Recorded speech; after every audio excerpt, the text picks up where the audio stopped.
Harrison Ford is one of the only actors on Earth who can walk into an interview, say almost nothing, and still have the entire room in tears. No setup, no punchline, just Harrison being Harrison. And somehow that's funnier than anything a professional comedian could write. This man once got so bothered by a sound that it followed him everywhere. And then one day, it followed him all the way into an operating room, mid-surgery. And that's not even close to the wildest story in this video. So if you're ready for Harrison Ford at his most unfiltered, most unbothered, and somehow most hilarious, let's get into the moments that prove he's accidentally one of the funniest celebrities alive.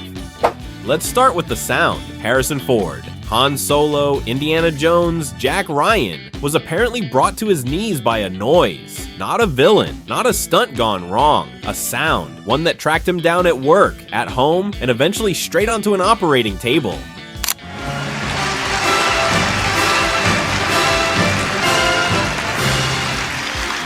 That damn music follows me everywhere. It's played every time I walk on a stage, every time I walk off a stage. It's worse than that. It was playing in the operating room when I went in for my colonoscopy. The straight face through the entire story is what gets you. Most people laugh at themselves halfway through. Harrison Ford does not do that. He just lets it land and moves on like he didn't just say something completely unhinged. Most actors, when they find out they're playing a superhero, lose their minds with excitement. They call their family. They tear up in the parking lot. Harrison Ford is not most actors. When someone asked him what his reaction was to seeing himself as the Red Hulk for the first time, he gave the driest answer imaginable. What was it like for you seeing yourself for the first time as Red Hulk? It was ridiculous. Why was that? Well, because when I look in the mirror, that's not what I see. Dry doesn't even cover it. That response was practically dehydrated. He's not trying to be funny. He's just answering the question, and somehow that's the funniest possible answer he could have given. Put Harrison Ford in a room with other big stars, and the no-filter version of him shows up almost immediately. He did an interview alongside Ryan Gosling, and before the interviewer even finished their first sentence, Harrison had already gone completely off script, not rudely, just fully on his own frequency. Yeah. But let's talk about the movie Blade Runner 2049. Yeah. Cheer up. Well, you know, it's a bit of a bleak day. Yeah, no, it's not. It's a lovely day in London. Let's keep it that way. I'm so sorry. This is not the introduction we were promised. Bring me on with a little happier music. Gosling is sitting there, and you can see the exact moment he gives up trying to hold it together. Harrison Ford has been doing this to people for 50 years. Nobody is ever prepared for it. At some point, someone decided to compliment Harrison Ford on still looking great. Still sharp, still, as the kids say, like that. Harrison's response to the compliment was not humble. It was not gracious. It was none of those things, and somehow better than all of them. I think you're still very hot.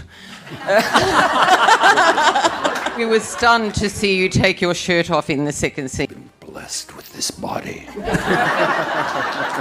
Thanks for noticing.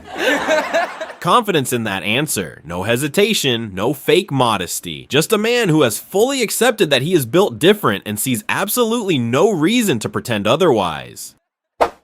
Podcast culture has given us a lot of things, and apparently the rare opportunity to watch Harrison Ford tell someone to speak, and then minutes later tell that exact same person to stop. He prompted the guest, created the space, encouraged them to go, and then decided that was enough of that. You have not said one fucking word. Can I say something? You know, it's your last day at work, so why not? Go for it. A few moments later. You finally the mic. No, I'm sorry. You're the biggest. You're the biggest next to Matt. Nobody does that. Nobody opens the floor and then closes it themselves 2 minutes later. Harrison Ford does it with zero guilt because he genuinely thought the conversation was over, so he ended it. Most actors are deliberate about how they show up, what they wear, the image they project before they even open their mouth. Harrison Ford also puts effort into his appearance occasionally, but occasionally is doing a lot of heavy lifting in that sentence. Oh my goodness. Harrison, you look fantastic. Be honest with me, have you gotten a nose job? Just a little touch-up. He woke up, looked in the mirror, and said yes. No second opinion, no stylist. Just a man completely committed to his own vision and unbothered by what anyone else thinks about it. For years, Harrison Ford was very loud about wanting Han Solo to die. He talked about it in interviews, brought it up unprompted, basically campaigned for his own character's funeral, and then it happened. Han Solo died on screen. Harrison Ford got exactly what he asked for. When someone asked how he felt about it, he said he was shocked. You work for like 25 years for the company. Yeah. You do your best. You show up every day. You do your job. And then they just let you go. In this case, they actually killed you. Shocking. Shocking. When you saw yourself... No, I argued for 30 years for this to happen. Right. And finally, I wore him down.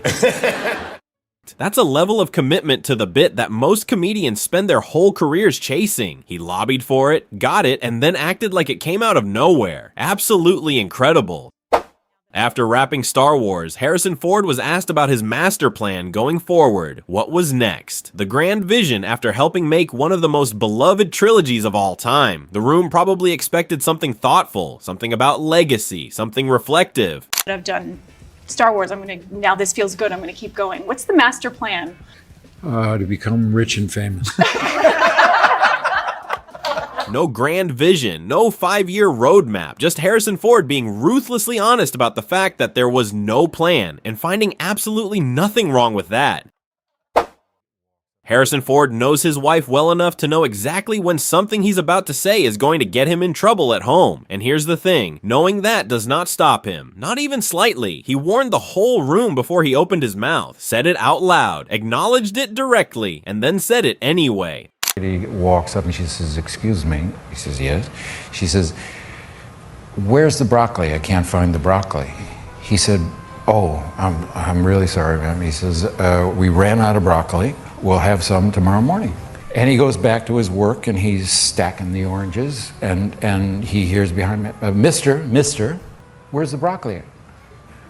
You got any broccoli?" He says, "No, ma'am. We're fresh out of broccoli. We'll have some tomorrow morning." Goes back to work. A couple of minutes later, this woman walks right up in his face and she says, "How come I can't find any broccoli?" He says, "Lady," he says, "do me a favor, will you?" She said, "What?" He says, "How do you spell," indulge me, "how do you spell cat?" He says, "Like in catastrophic." She says, C-A-T. He says, "How do you spell dog?" Like in dogmatic. She says, D-O-G. He says, "How do you spell like in broccoli?" She says, "There is no broccoli." He said, "That's what I'm trying to tell you, lady." That joke had people bawling. The disclaimer about his wife made it land 10 times harder. That's a man who did the math, decided the laugh was worth it, and accepted whatever consequences were coming. Some people are funny because of great jokes, some because of timing. Harrison Ford is funny because he exists, and sometimes that's genuinely all it takes. There's a moment here, short, almost throwaway, where he does something so simple and so understated that it takes a second to fully register. Water, I'm going to get a question in. So, oh my God, he's not swallowing. Harrison.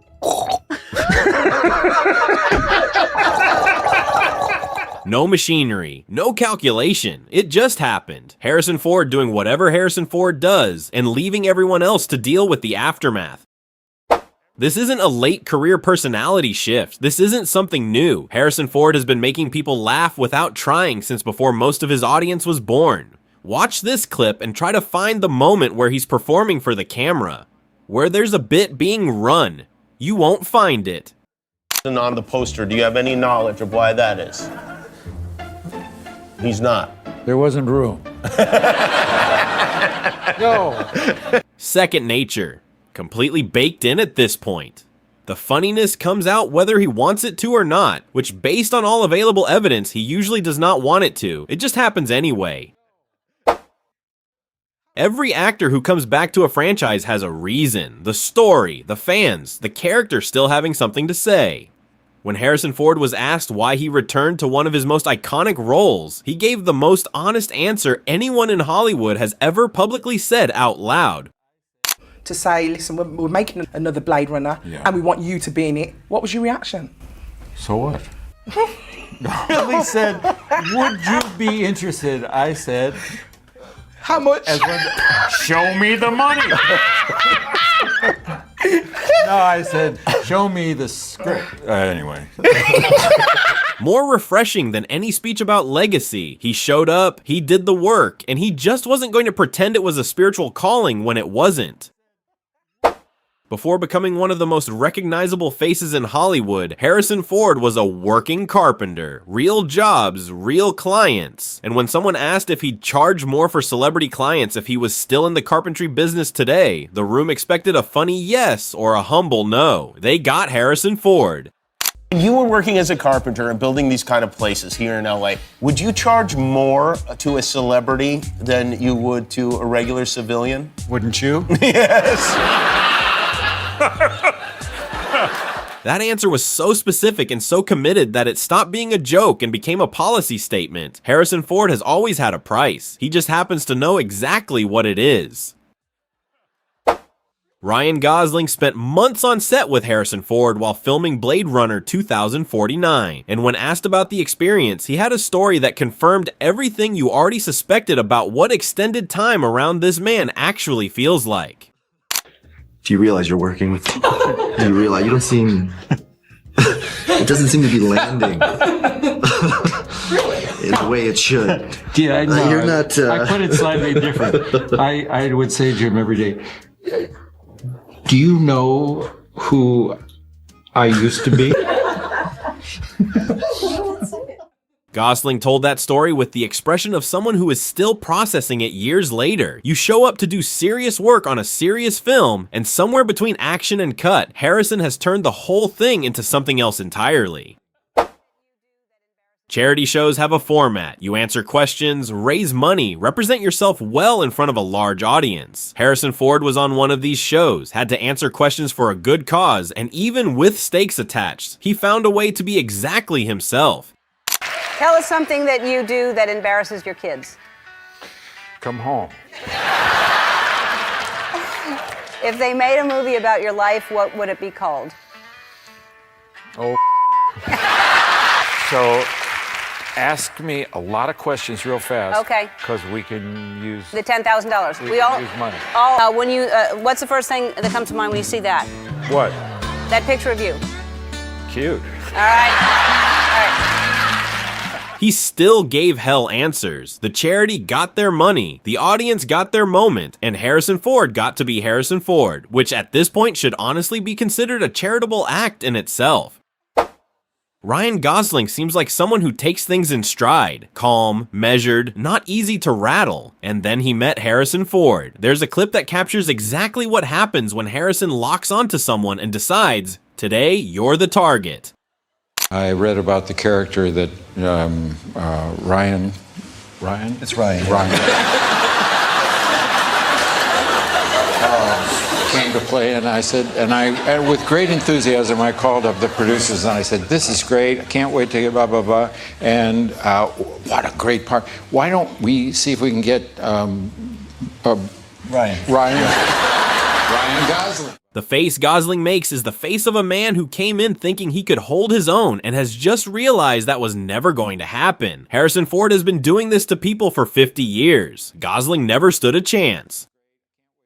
Harrison Ford was warned. Before a specific moment, the heads up was given. He had time to prepare, he knew it was coming, and when it happened, his face was still absolutely priceless.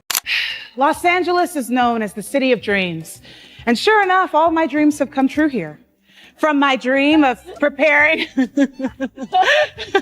I told him to turn away. That's the thing about genuinely funny moments. You can see them coming from a mile away, and they still land exactly the same. The warning means nothing when the moment arrives. Actors talk endlessly about the emotional weight of their roles, what a character means to them, the journey and the transformation. Harrison Ford has a different relationship with all of that. He doesn't care about the emotional, he cares about the transactional. Did you get emotional when you put the wardrobe on? No, I got paid. Yeah.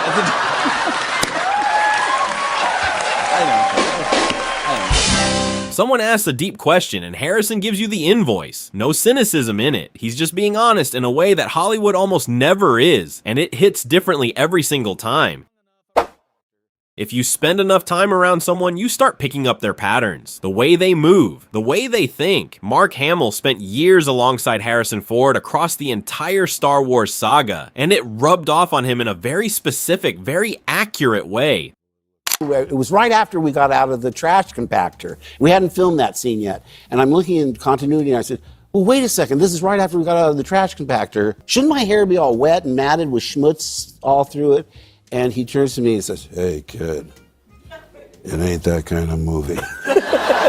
If people are looking at your hair, we're all in big trouble.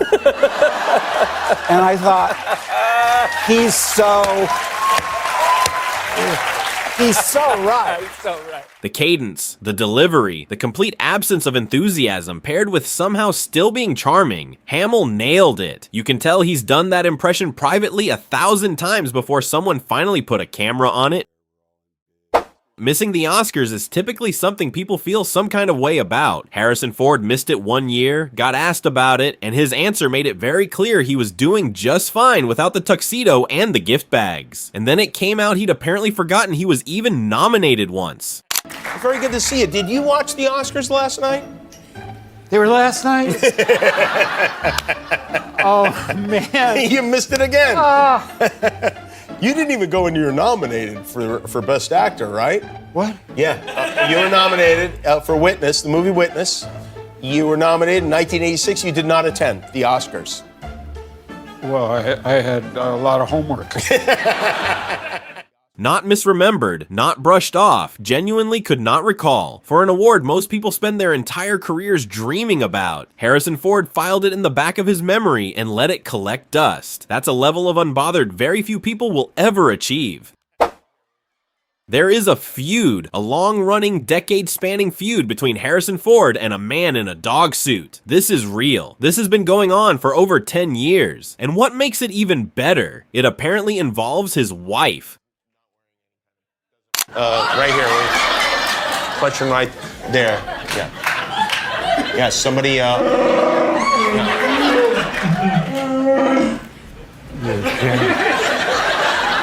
You son of a... What do you want?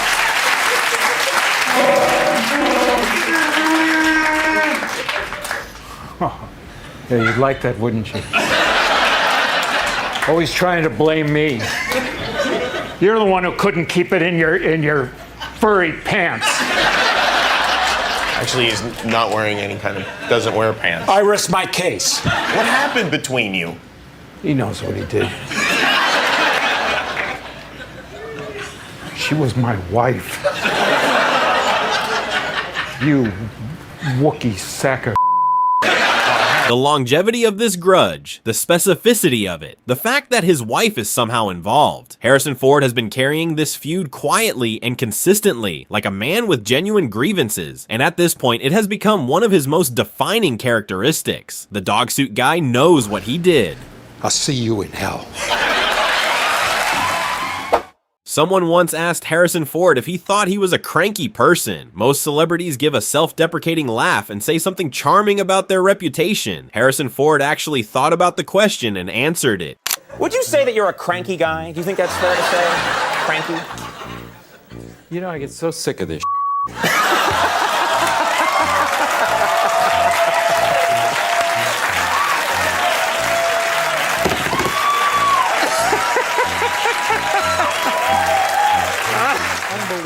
He doesn't spin, he doesn't manage the moment, he just answers. And the answer is almost always funnier than anything a PR team would have ever approved. If you're doing trivia night and Harrison Ford is on your team, you might want to rethink the strategy, specifically for movies he has actually starred in. Because once a film is done, it is done. The information does not need to stay. To the stunt coordinator was made by David Morgan in Washington State. It was 8 feet in length and was made of calfskin with a 12-plate overlay. Subsequently, kangaroo hide versions were used in the following 2 sequels. They were most often 10 feet and had red hide falls at the end. What was the color of the original whip's fall?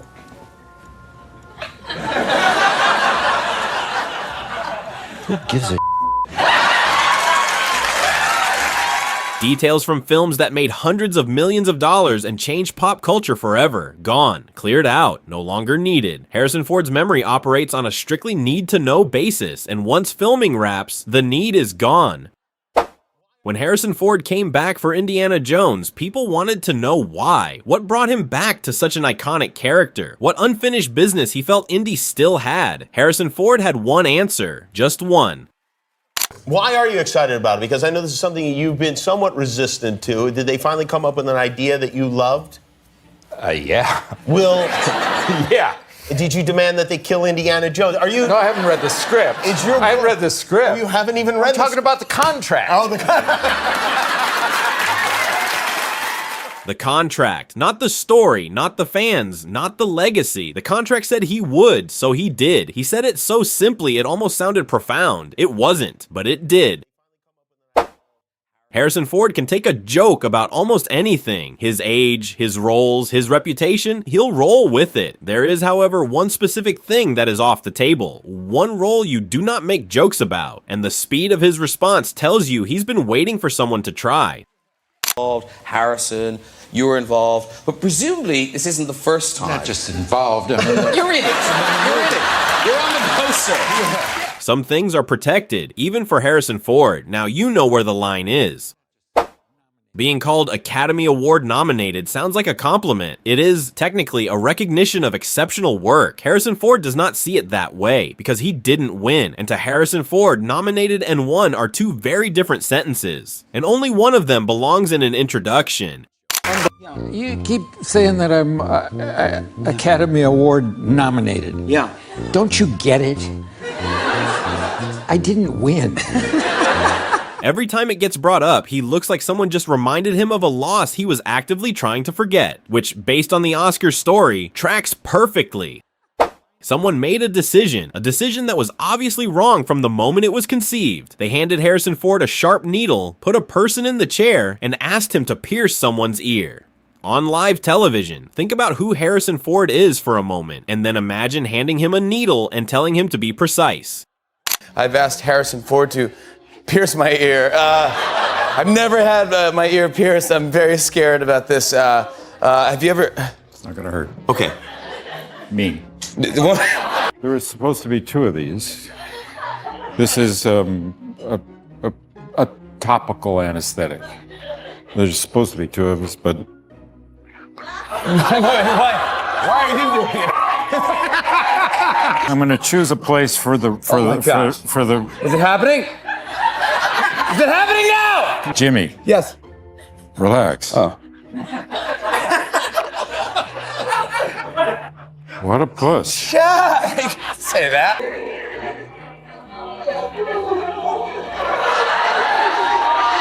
Let's see the final thing. Ready? We gotta get a photo. Lloyd, you gotta get a photo of me and Harrison Ford. It was chaos. It was completely unhinged. The person in that chair deserves a medal, and whoever greenlit that segment should probably do some reflecting. Harrison Ford emerged unbothered. Everyone else was questioning every life decision that led to that moment.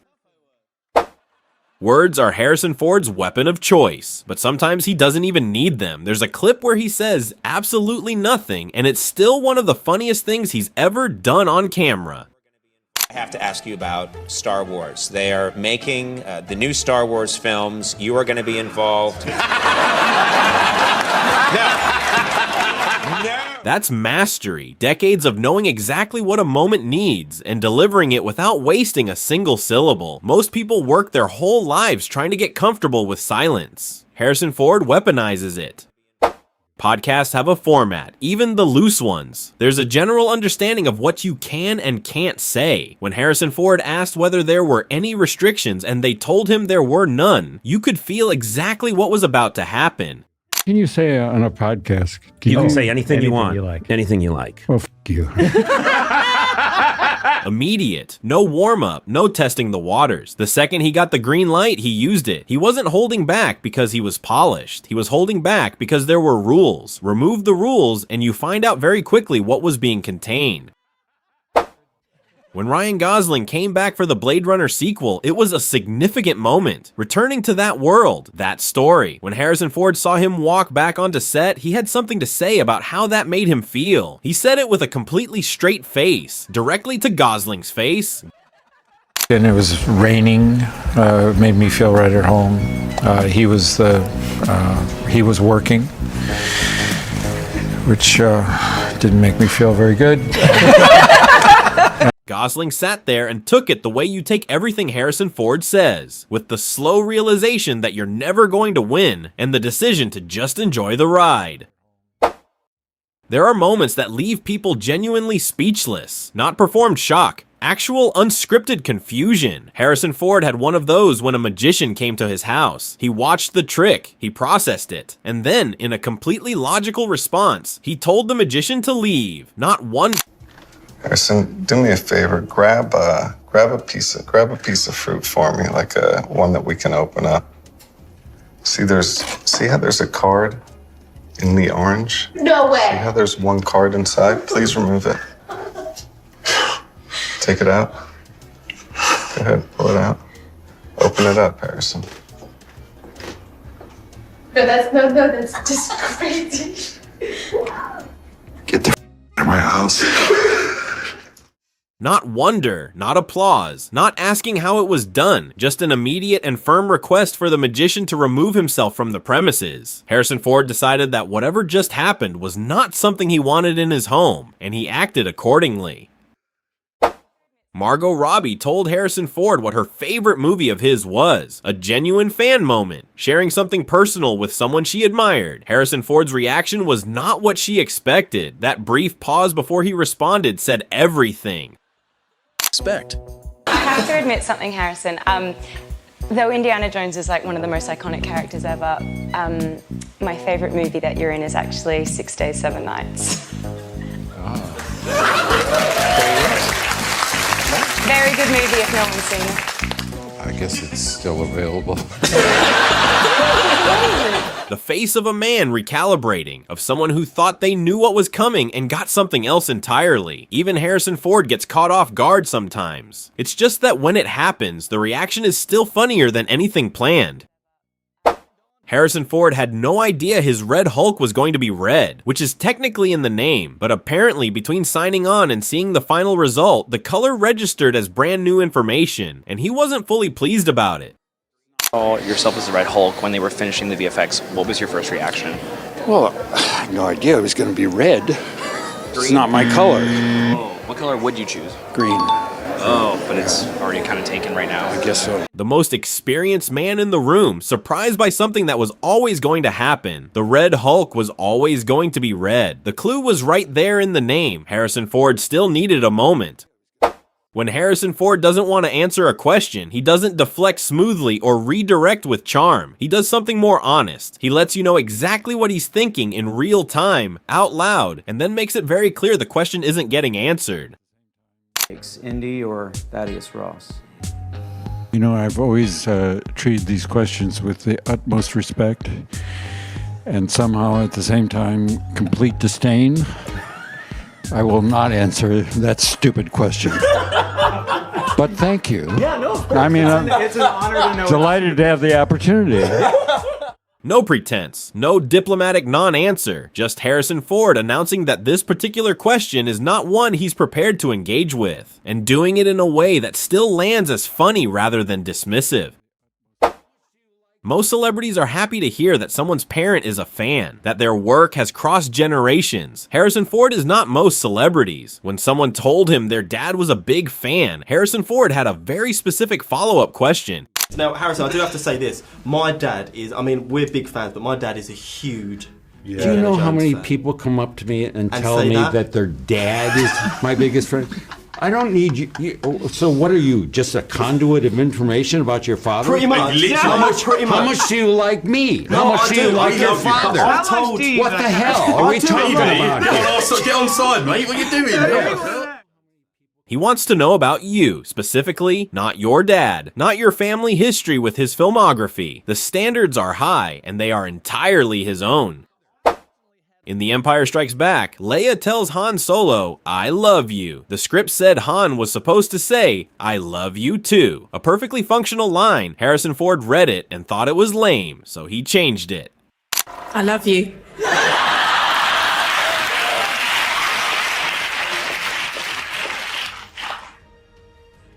I know. I know.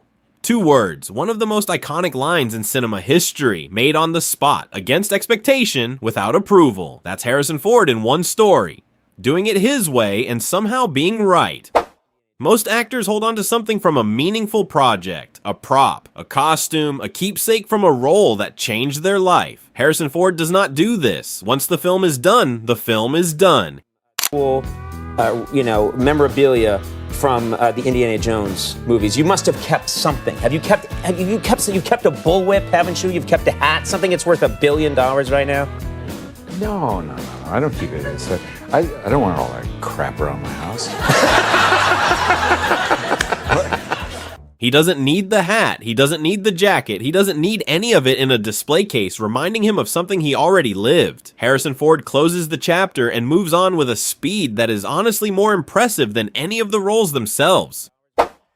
Jokes are how Harrison Ford connects, how he processes things, how he gets through interviews, press tours, and apparently dinner parties. And the quality is always there because these aren't performances. This is just how he thinks. This haircut? Get this haircut and come back with a name. I said, okay. I didn't get the haircut. And I said, my new name is Kurt Affair.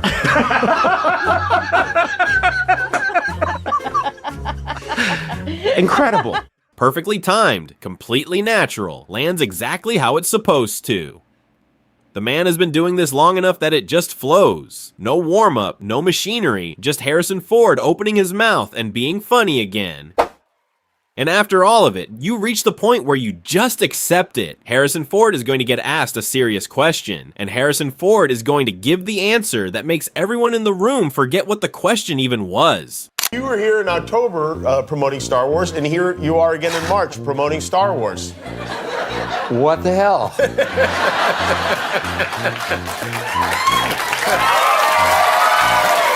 I think it's quite clear that I've got nothing better to do. Every single time, you'd think the pattern would get predictable, that you'd see it coming and brace for it, but it doesn't work that way. Each time still lands fresh, because the humor isn't in the joke, it's in the man, and you can't manufacture that. And that's the thing about Harrison Ford. He doesn't try to be funny, he just is. One second he's giving you a dead serious answer, the next second everybody around him is completely losing it, and he's just sitting there like, yeah, anyway. 50 years in Hollywood, Han Solo, Indiana Jones, Jack Ryan, and somehow the legacy that ties all of it together isn't the roles. It's this, the flat delivery, the no-filter answers, the jokes his wife warned him not to tell, the feud with a man in a dog suit, the needle incident nobody on that set has fully recovered from. Harrison Ford didn't set out to be one of the funniest celebrities alive. It just happened. And at this point, it's the most consistent thing about him. Now tell me in the comments. Which Harrison Ford moment had you laughing the hardest? Because there are at least 5 in this video that personally broke me, and I want to know if we're on the same page.